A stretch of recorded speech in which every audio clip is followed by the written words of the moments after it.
এই সমস্ত ঋণ খেলাপি আর অর্থ পাচারকারীদের নামের তালিকা প্রকাশ করতে হবে। এই এসালাম $1 বিলিয়ন, আরো কত বিলিয়ন নিয়েছে আমরা জানি না, কিন্তু $1 বিলিয়ন মানে 12,000 কোটি টাকা সিঙ্গাপুরে বিনিয়োগ করেছে।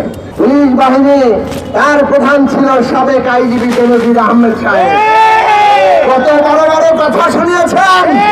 বেনজির সাহেবের হাজার হাজার কোটি টাকার সম্পদ। রাজনৈতিক বন্দি ফিকির করে লাভ হবে না। শেখ হাসিনাই 18 কোটি মানুষকে এক জায়গায় দাঁড় করিয়ে দিয়েছে। আজকে শেখ হাসিনার বিরুদ্ধে সেই 18 কোটি মানুষকে তার ভোটের অধিকার, তার মর্যাদা, তার জীবিকার নিশ্চয়তার জন্য লড়তে হবে। বন্ধুরা আমার, আমরা আজকে পরিষ্কার করে বলে যেতে চাই, এই অর্থ বছরের মধ্যেই আগামী 30শে জুনের মধ্যে আপনাদেরকে এই সমস্ত ঋণ খেলাপি আর অর্থ পাচারকারীদের নামের তালিকা প্রকাশ করতে হবে। তাদের বিরুদ্ধে আইনগত ব্যবস্থা নিতে হবে। আর তা না করলে আমরা আবার আসবো। আজকে আমরা যতজন এসেছি আরো বেশি সংখ্যায় আসবো।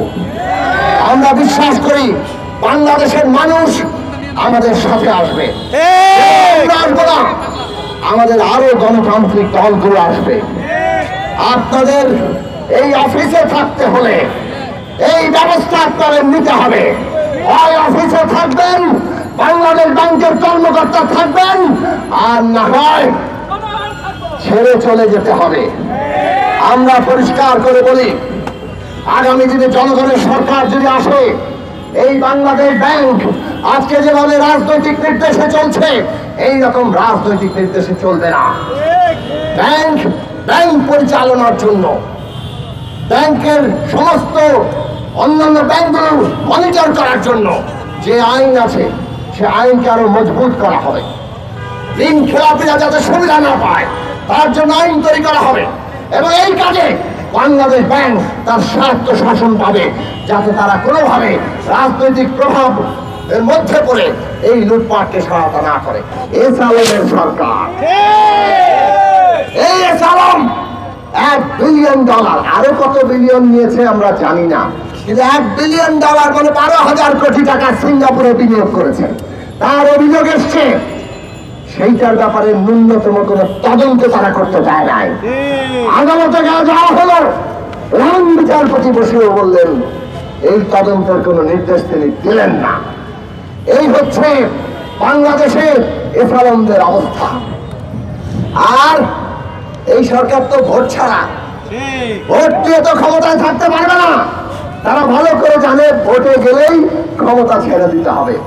কাজেই পুলিশ বাহিনী দিয়ে, আমলা প্রশাসন দিয়ে, অন্যান্য রাষ্ট্রীয় প্রতিষ্ঠান দিয়ে তাদেরকে তারা ক্ষমতায় থাকতে চায়। কাজেই তাদের ভাগ দিতে হয়। আর কি পরিমাণ নিয়েছে পুলিশ বাহিনী? তার প্রধান ছিল সাবেক আইজিপি বেনজির আহমেদ সাহেব। কত বড় বড় কথা শুনিয়েছেন। বেনজির সাহেবের হাজার হাজার কোটি টাকার সম্পদ।